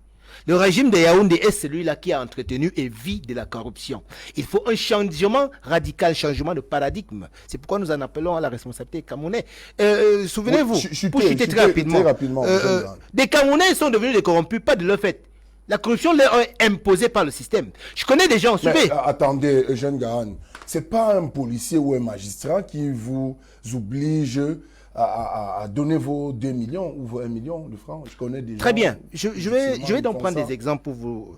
Parlons du secteur forestier, par exemple, où il est démontré que 40% des revenus ne servent pas au développement de la République. Chaque année, des rapports sont faits.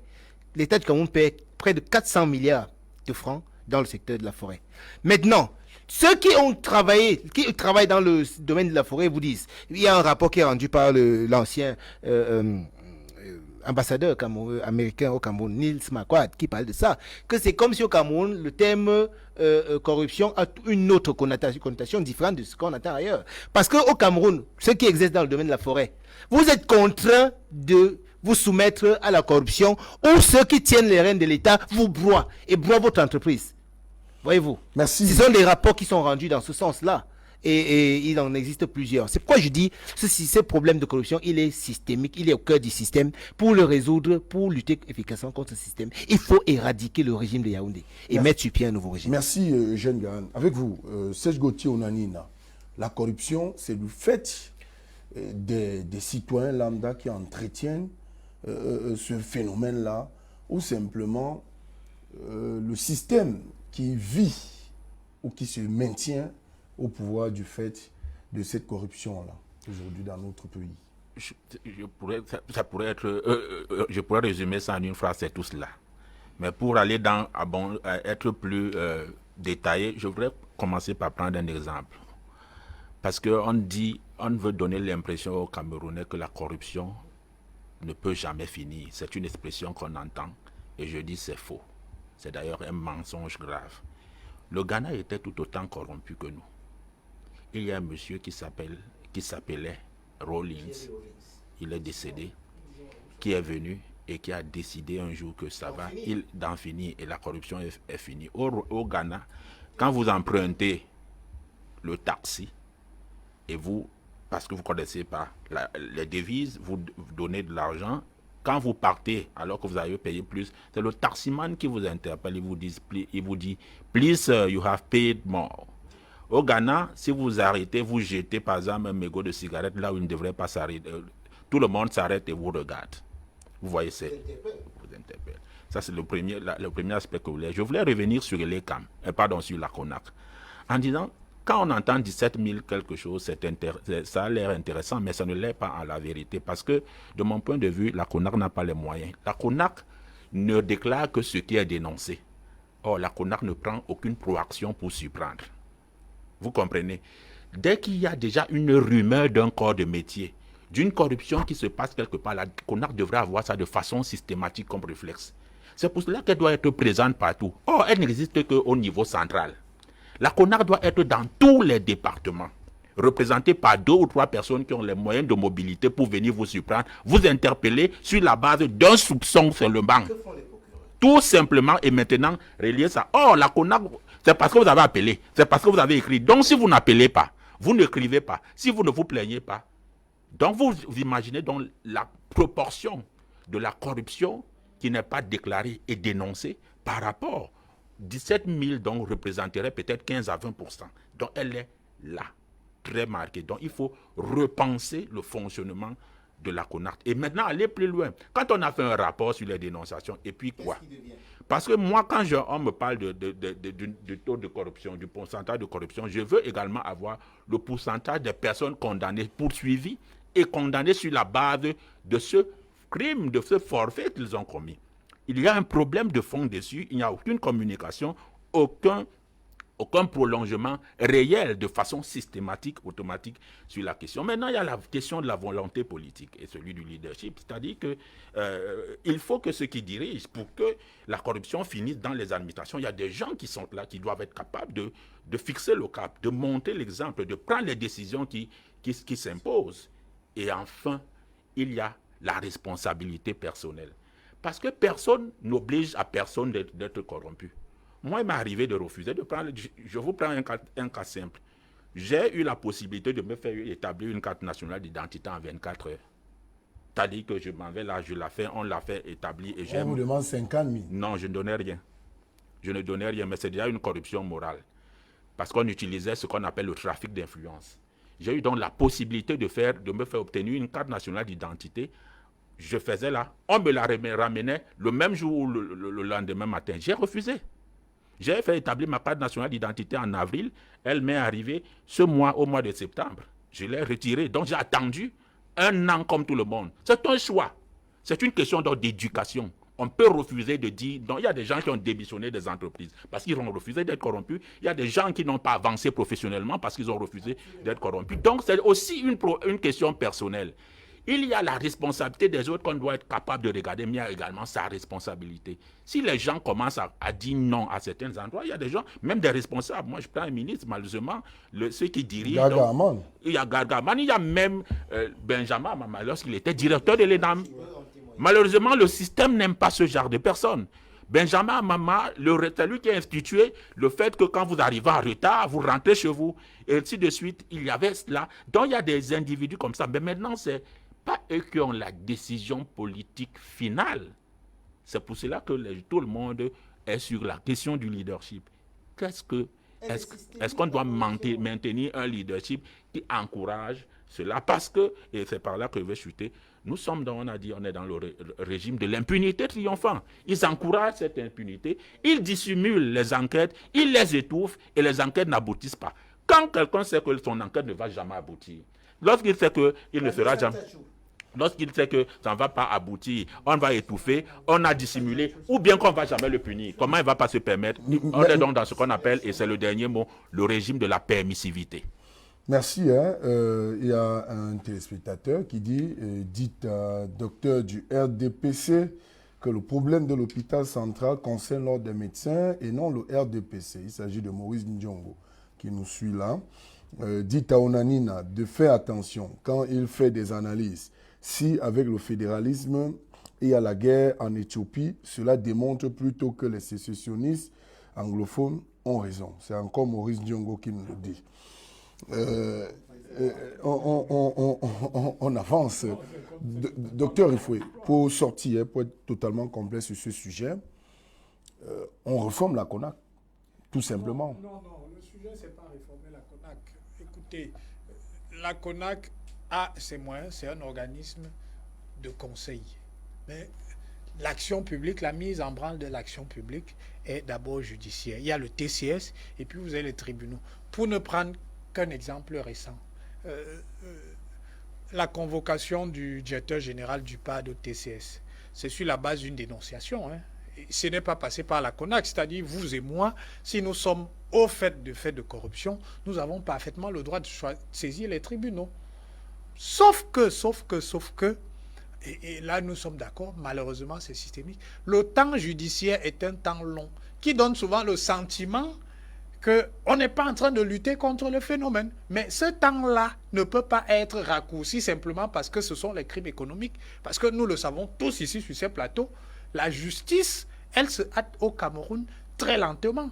Donc, si on veut être plus efficace, peut-être qu'on va vous dire qu'il faut plus de magistrats, il faut plus de greffiers, ainsi de suite. Parce que c'est là où ça se joue. Ce n'est pas au niveau de mon point de vue, ce n'est pas au niveau de la CONAC. C'est-à-dire qu'il faut accélérer les procédures de sorte que si Serge Gauthier est suspecté, on engage très rapidement une procédure judiciaire et on ne va pas attendre 5, 6, 7, 8, 9 ans pour le condamner. Parce que le jour où on le condamne, 10 ans plus tard, on a l'impression que ça n'a plus d'impact sur l'opinion publique. Et ça donne le sentiment qu'en fait, le gouvernement ne lutte pas contre la corruption. Or, ce n'est pas le gouvernement qui a la main sur l'appareil judiciaire.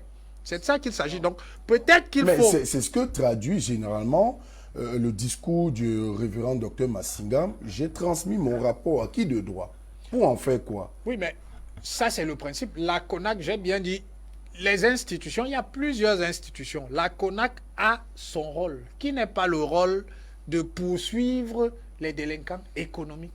La poursuite des délinquants économiques se fait au niveau du TCS, je pense, pour les montants supérieurs ou égaux à 50 millions, et puis dans les tribunaux ordinaires pour le reste. Et je dis, c'est à ce niveau qu'il y a un engorgement et que les procédures ne se font pas avec célérité. Maintenant, si on dit qu'il faut aller plus vite, peut-être qu'il faut donner plus de moyens à la justice. Mais là, c'est structurel, c'est-à-dire que ce n'est pas spécifique, c'est ce que je veux dire, ce n'est pas spécifique aux enquêtes économiques. La justice, même pour les délits de droit commun, elle prend tout son temps. Vous allez avoir une affaire, si on vous met sous mandat de dépôt, vous pouvez faire 6 mois là-bas avant qu'on ne vous appelle en jugement. C'est de ça qu'il s'agit. Merci, Dr Paty-Rifoué. Vincent de Paul Yéder, on réforme la CONAC ou simplement on améliore le cadre institutionnel ou législatif pour finalement tordre le cou à ce fléau-là? C'est tout ça à la fois. Si la CONAC débusque les cas de corruption ne peut pas rester en justice, ça pose un problème. Si la CONAC n'a pas les moyens de coercition pour obtenir des informations nécessaires à ces enquêtes, il y a un souci. Lorsque le président de la CONAC dit qu'il n'a pas eu accès aux documents au MINAT, et il s'en tient à cela, c'est quand même préoccupant. Il fait comment pour finaliser son travail? Il fait comment pour que ces enquêtes aboutissent s'il n'a pas accès au dossier?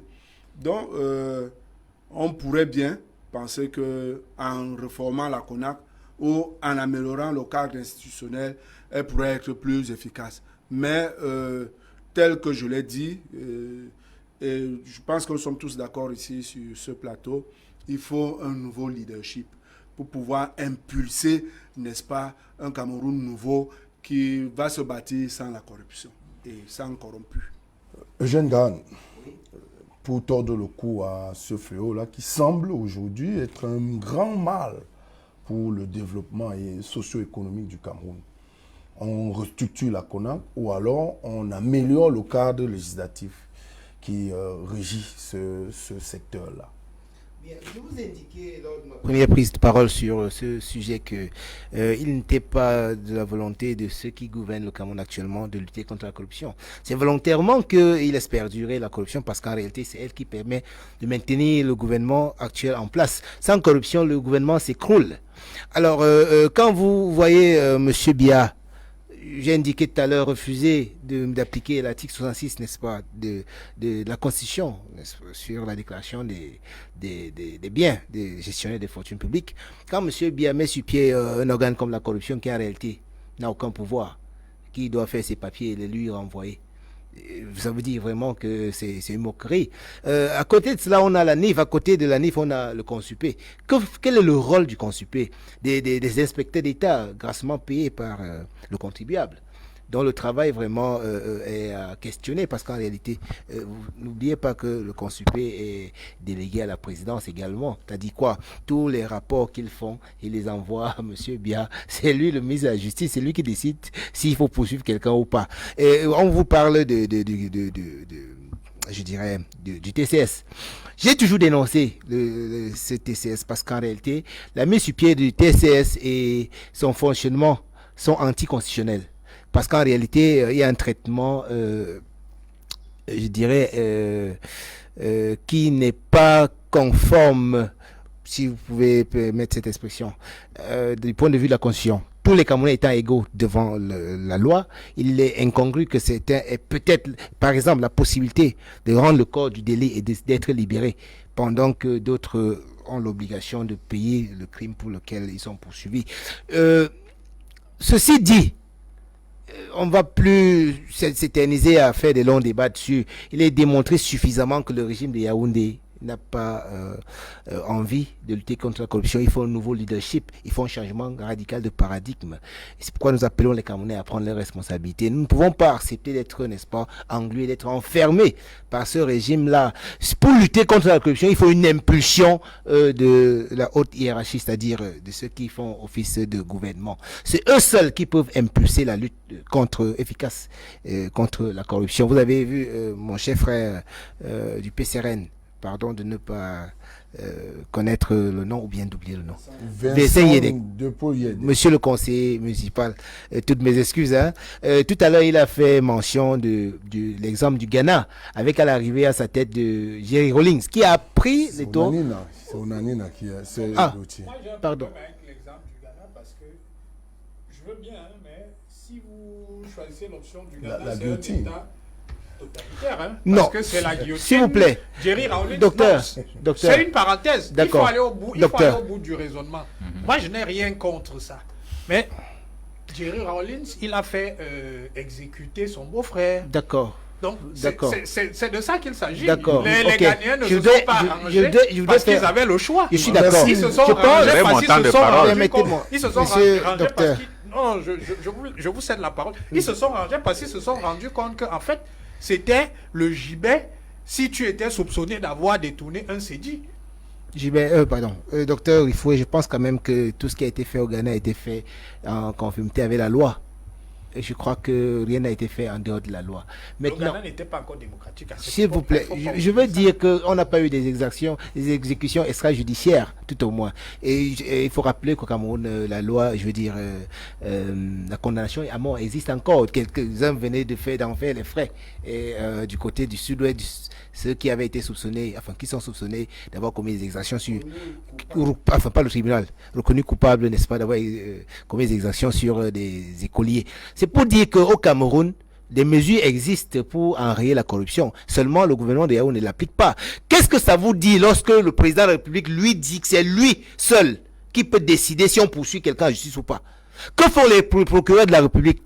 Alors, est-ce qu'il faut que la CONAC prenne sur elle d'investiguer avec les peu de moyens et ne pouvant même pas le faire? Que font les procureurs qui ont, n'est-ce pas, la légalité, la légitimité et les pouvoirs à eux donnés par la Constitution pour mener ce type d'action? Rien. Simplement, la justice est aux autres. Les procureurs ne peuvent rien faire. C'est M. Bia qui est, n'est-ce pas, l'alpha et l'oméga, qui décide s'il faut poursuivre un tel ou un tel. Vous vous souvenez, M. Mapes, ministre des enseignements secondaires, avait été placé sous mandat de détention à Kondengui, que le lendemain, une instruction est venue à la présidence pour le libérer immédiatement. Et que, un jour après, il s'est rendu à Balmayo devant les enfants où il parlait, n'est-ce pas, de la lutte contre la corruption. Mais c'était une hérésie totale, voyez-vous.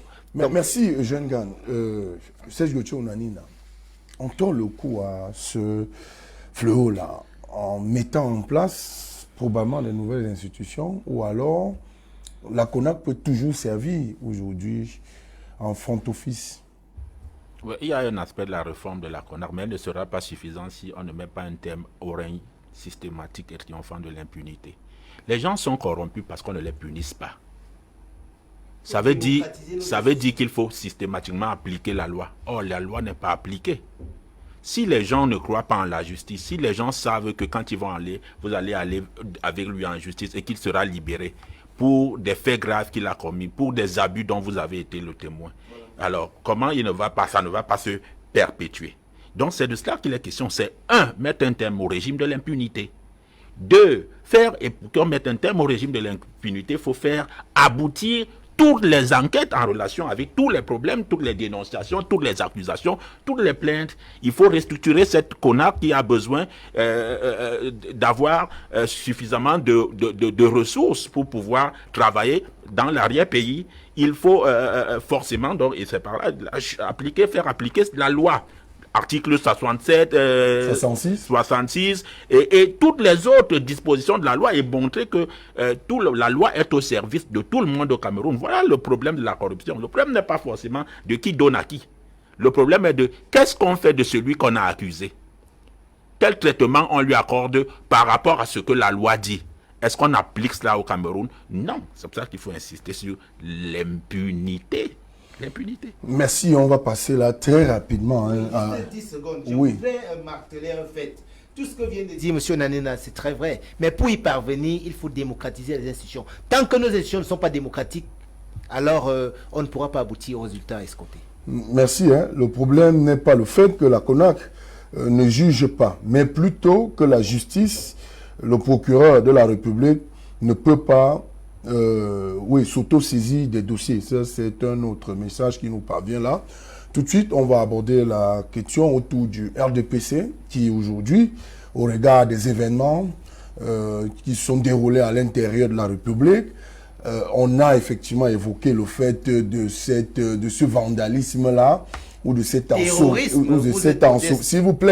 ensauvagement politique, mais en réalité, sans toutefois que cela n'émeut personne, on se demande bien, est-ce que ces renouvellements des organes de base au sein du Rassemblement démocratique du peuple camerounais n'est pas venu là légitimer la politique de l'ensauvagement? En réalité, cette question devrait se poser au moment où la question de l'ordre public se pose au Cameroun en rapport de force entre deux poids, deux mesures avec l'opposition. Je vais commencer par vous sur cette question, Vincent de Paul-Yédé. Le RDPC, dans le cadre du renouvellement des opérations de renouvellement des organes de base et des structures ou des organisations spécialisées, s'est livré à un jeu de massacre au point d'en détruire ou d'en incendier les édifices publics. Les armes blanches ont été utilisées. Il y a une vidéo qui circule sur les réseaux sociaux qui nous vient de Kribi, où quelqu'un a carrément un côté de son œil gauche, bandé, avec du sang qui coule. Comment on arrive là, vous qui êtes des acteurs politiques, Vincent de Pouyede? J'ai envie de dire que la politique charrie beaucoup de passion.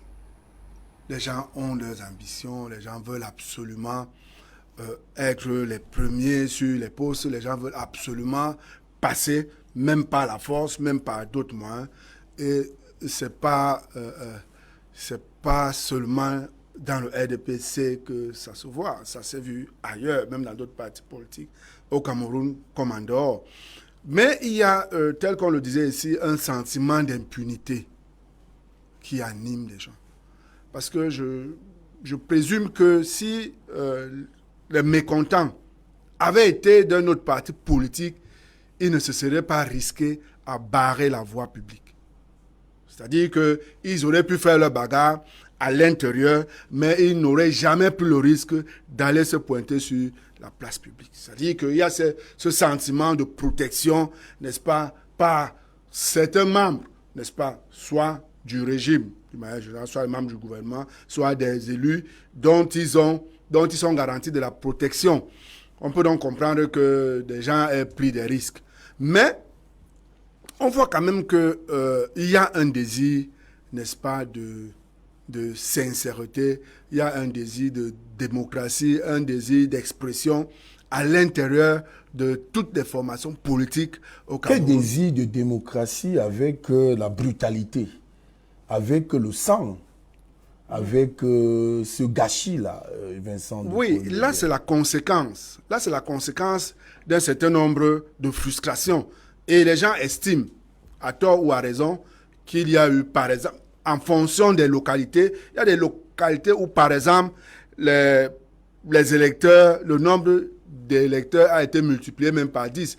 Ici, à Douala, par exemple, le RDPC s'est retrouvé avec près de 7 millions de cartes vendues, près de 6 millions à Yaoundé. Ouais, ce qu'on n'a jamais pu avoir, même lors d'une élection nationale. Et donc, les gens estiment à un moment donné, les camarades se connaissant, que non, ceux qui arrivent là ne sont pas les militants de notre parti et ne méritent pas de voter.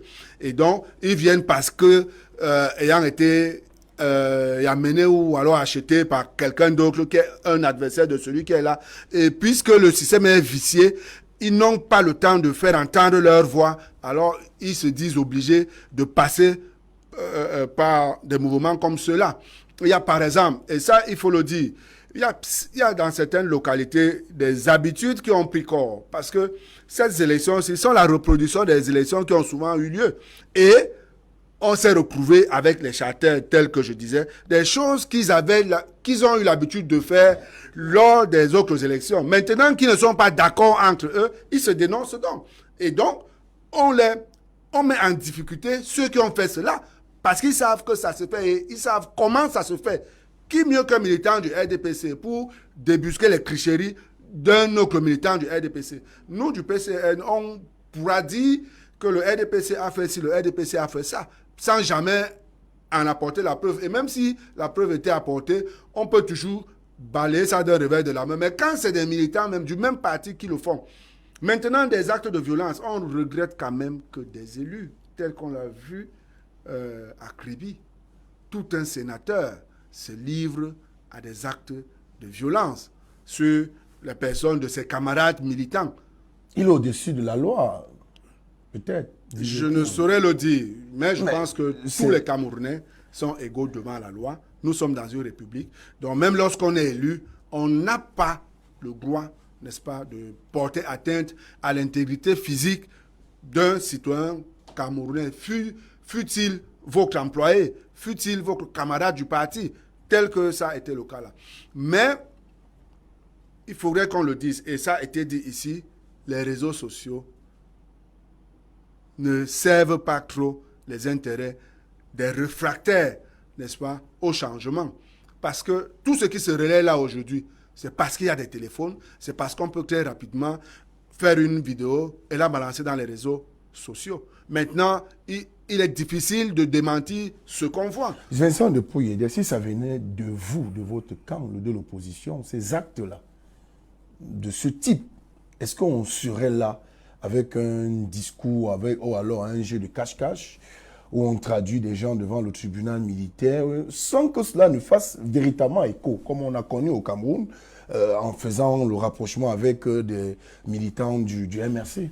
Non, mais que ce soit les militants du PCN, que ce soit ceux du RDPC ou de tout autre parti, n'est-ce pas, du moment où quelqu'un enfreint la loi, il mérite d'être sanctionné. Et donc je pense que même si ça avait été au PCN, même si ça avait été les militants du PCN qui s'étaient livrés, ce dont j'en doute fort, on aurait demandé qu'ils soient sanctionnés par la loi, parce que personne n'est au-dessus de la loi, et encore moins les militants du PCN. Donc, mais je vous dis, on n'aurait jamais pu atteindre ce niveau en sachant qu'on peut se faire attraper, on risque de se faire condamner, parce que ça, c'est des actions de rébellion. Hein. On peut parler de terrorisme, et déjà qu'on parle de tribunal militaire, vous voyez, c'est très compliqué. Je ne vois personne au PCN qui aurait pris ce risque de se faire happer, n'est-ce pas, tout simplement parce qu'il revendique une victoire. Je crois que ça se serait limité à l'intérieur du parti, à l'intérieur de nos propres structures. Merci Vincent de Pouillet. Je vais avancer avec vous, Eugène Gahan. Cette pratique politique qui vient de se passer dans notre pays, on se poserait la question de savoir si le RDPC contrôle encore ses troupes au niveau de la base. Bien. Votre micro n'a pas de problème. D'accord, ok, merci.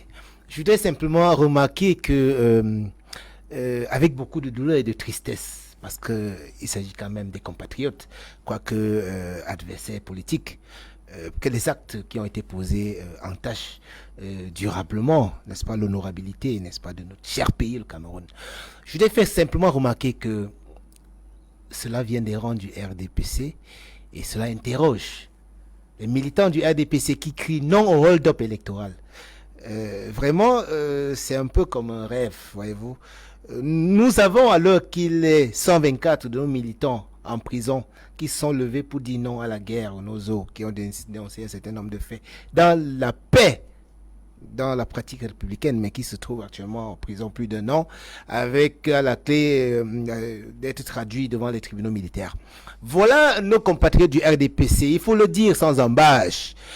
Les flammes ont quitté le pain pour se répandre dans la République. La violence, n'est-ce pas, qui se retrouve dans l'ADN de nos compatriotes, fait effervescence dans ses rangs.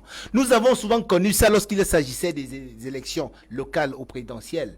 Que maintenant, les militants du rassemblement RDPC, bon, parce que le terme démocratique me gêne un peu, se retrouvent en train de se livrer à ce genre de choses, cela ne surprend guère. Ils sont coutumiers des faits de violence. Le RE, ce parti-là, est, n'est-ce pas, moulé dans la violence, sous toutes ses formes. La répression est l'ADN du RDPC. Ils savent faire que cela. Quand ils n'arrivent pas à diviser le Camerounais, c'est l'arme qu'ils utilisent, la répression. Vous savez, toute voix discordante, c'est des gens, des partisans de l'unanimisme. Quand vous avez un avis contraire, vous avez un avis qui ne concorde pas avec le leur, s'ils n'arrivent pas à vous corrompre, s'ils n'arrivent pas à vous diviser, alors ils utilisent la violence. Que des personnes soient tuées parce qu'il y a eu mort d'homme dans le Mbam, que des maisons soient incendiées, des biens publics incendiés, que la résidence de l'autorité publique, sous-préfet... Le représentant du chef de l'État. Représentant de l'autorité de l'État, je préfère ainsi, parce que c'est un terme abusif que de dire représentant chef de l'État, soit incendié, qui est un bien public. Alors, observez quand même que quelques personnes aient été interpellées dans ce cadre-là. On a passé quelques heures, quelques jours. Et c'est face à ces contradictions propres que le RDPC s'en tient à prendre ça et là quelques-uns. Parce qu'en réalité, il s'agit de délits flagrants. Et l'autorité publique a refusé de jouer son rôle. C'est-à-dire d'aller interpeller, séance tenante, sur les faits, les commetteurs de tels actes. Parce que s'il avait fait ainsi, on leur aurait quand même accordé un certain nombre de bénéfices du doute. Parce que, dites-vous, les militants qui se bagarrent, les uns étant des protégés de quelques pontes du régime, les autres, ainsi de suite. Ce qui fait que lorsque l'administration, sous-préfet, le commandant, le commissaire, les procureurs, les magistrats, pour faire simple, sont aux ordres, sont dominés par l'appareil de ceux qui tiennent l'appareil de l'État. Ils ne peuvent pas porter des actions de justice de ce genre. Merci bien, merci. Je vais rappeler que pas d'appel, SMS, ou vous laissez vos contributions WhatsApp, s'il vous plaît. Merci. Avec vous, Serge, je vais finir sur ce sujet avec Dr Patrick Rifoué. Serge Gauthier Onanina, ces actes qui semblent, selon un certain discours, selon une certaine opinion, qui veulent qu'il y ait une sorte de banalisation en disant qu'on a toujours connu cela. Mais ces dérives semblent être très graves avec des faits évoqués ici. L'incendie, la résidence d'un sous-préfet, intenté à la vie d'un autre compatriote à base de l'arme, porter des coups de main à base des autres armes blanches. Ça devrait interpeller la République, pour ne pas dire l'ordre public aujourd'hui au Cameroun. Je voudrais distinguer deux choses. La résidence du sous-préfet qu'on brûle appartient à l'État. La route qu'on bloque appartient à l'État. Mais deux membres de l'association qui battent entre eux, qui se blessent, ça ne m'intéresse pas. Donc ceux qui s'intéressent à ce que les gens aient bagarré sont hors sujet. Parce que dans toutes les associations, il y a les bagarres. Et quand il y a une bagarre, les deux personnes sont censées se plaindre. En quoi ça me concerne? Ce qui me concerne, c'est l'argent de mon impôt. C'est ce qui se fait sur l'espace public à mon nom. Or, les gens sont en train de bagarrer pour leurs intérêts. Il y a un aspect humaniste. Non, je ne suis pas dans le... Je suis pas dans le... Monsieur Ngahan, vous n'avez pas la parole. Je ne suis pas dans la... S'il vous plaît, vous n'avez pas la parole. J'ai deux choses. Je parle en spécialiste. Je ne suis pas dans la propagande politique et la mauvaise foi intellectuelle. Je parle de ce qui est. Je dis que quand vous bagarrez entre vous dans une association dans vos affaires, ça me concerne en quoi? L'autre porte plainte. Ce qui me concerne, moi, c'est que des individus se soient permis de bloquer la route et faire perdre à l'État de l'argent. Parce que la route, Yaoundé-Bafoussam, ça draine des milliards de francs. Dieu merci, on aurait interpellé ceux qui ont incendié la résidence du sous-préfet, même si le RDPC estime que ce ne sont pas leurs militants. Mais ils sont déjà, même si la condamnation n'est pas prononcée, ils sont déjà moralement coupables et comptables de cet incendie, pour la simple raison que c'est dans le cadre de leurs activités politiques que une résidence de l'État, un édifice de l'État a été brûlé. Ça pose donc un problème pour moi. Première des choses, un secrétaire général du comité central du RDPC qui aurait dû au moins mettre en garde ses camarades du parti, parce qu'une mise en garde, aurait anticipé ou refréné cela. Un ministre de l'administration territoriale qui aurait également pu montrer à l'ensemble de l'opinion publique que nous ne sommes pas dans une gouvernance à géométrie variable. Très bien. Ou des rappels à l'ordre à géométrie variable. Voilà, moi, ce qui m'intéresse sur le plan politique. Maintenant, le RDPC vous dit, ou leurs partisans vous disent, dans le système de banalisation, oh, nous avons 360 sections, ainsi de suite. Ce n'est que un s'il n'y a que 5. S'il n'y a que 5. Non. On a brûlé une sous-préfecture, ce n'est pas marginal. On a fait bloquer la route, ce n'est pas marginal. Ils vous disent encore que vous bavardez comme ça, vous de l'opposition, organisez aussi des renouvellements des organes de base, on voit. Donc c'est parce que l'opposition est incapable d'organiser les organes de renouvellement de base chez eux que vous avez le droit de brûler les sous-préfectures, parce que c'est quand même hallucinant cet argumentaire qui est développé et par ces messieurs du RDPC. Merci Onanina. J'utilise un dernier mot, et c'est Achille Mbembe qui l'utilise. Nous sommes là face à ce qu'on appelle le hockey du changement. Le hockey, c'est je veux changer, je veux que ça sorte, mais ça sort.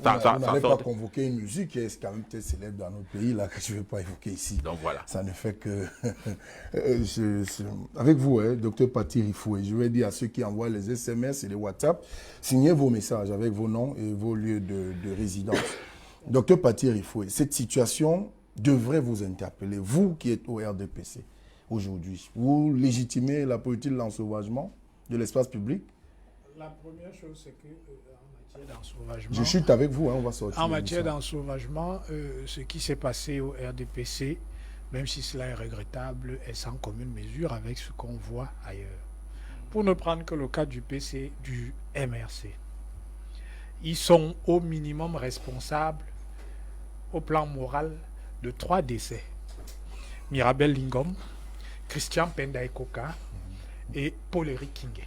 Quel est le rapport? Mais laissez-moi développer. Vous savez, la cyberviolence tue. Ça, c'est avéré, c'est scientifiquement démontré. Les victimes de on vous parle des gens qui brûlent, qui incendient les maisons des sous-préfectures. Je vais y arriver. Donc, quand vous êtes membre d'une formation politique qui assure sa conscience, 3 décès en moins de 2 ans, vous ne faites pas la leçon à des gens qui... Mirabel Lingom, Christian Pendaikoka, Paul-Éric Kingé, qui sont des victimes directes de la cyberviolence du MRC. Ça, ce sont des faits. Donc, maintenant, vous ne faites pas la leçon à des gens qui vont certainement prendre des sanctions à l'encontre de ceux qui ont créé du trouble lors de ces opérations de renouvellement des organes de base. Mais avant d'arriver sur les débordements, il faut d'abord rappeler les choses. En 2 mois... On a plus de temps. Là. Oui, en 2 mois, le RDPC a organisé plus de 11 000 élections. Et effectivement, il y a de la passion. Il y a eu de la mobilisation de manière inédite. Moi, j'ai vu beaucoup de gens qui prétendaient que le RDPC n'avait pas de militants. Mais depuis que ces opérations se sont passées et qu'ils ont vu les militants affluer, ils ne tiennent plus ce discours. Maintenant, laissez-moi développer, s'il vous plaît. Oui, chutez simplement, docteur Rifoué. Maintenant, quand il y a une telle passion, effectivement, il peut y avoir des débordements. Il y en a eu quelques-uns qui nous intéressent. Je dis quelques-uns qui nous intéressent, c'est marginal. Effectivement, la route bloquée à Konyambeta et puis l'incendie de la sous-préfet, de la résidence du sous-préfet de Bengbis et l'incident létal de Deuk. Donc, ça en fait 3. Parce que pour le reste, ce sont des faits qui concernent une association privée. Que je bagarre avec mon camarade ne concerne ni le MRC, ni le PCRS. Merci, docteur Rifoué, merci à vous tous. Merci. Merci, cher monsieur, d'être venu. Merci à vous, Eugène Ngahan du MRC. Merci à vous, docteur Paty Rifoué du RDPC. Merci, Serge Gauthier Onanina analyste politique. Et on va rester là sur cela. On va effectivement dire merci à l'ensemble de nos téléspectateurs, ceux qui nous ont suivis dans le cadre de cette autre production de Vitrine 237. C'est-à-dire tous les dimanches, lorsqu'il est 10h ce soir. Reprenez en mode de rediffusion à partir de 16h30 cet autre numéro, y compris mercredi lorsqu'il sera 21h, passé de 30 minutes. Restez sur les programmes de My Media Prime Télévision. la télé du futur. À dimanche 10h.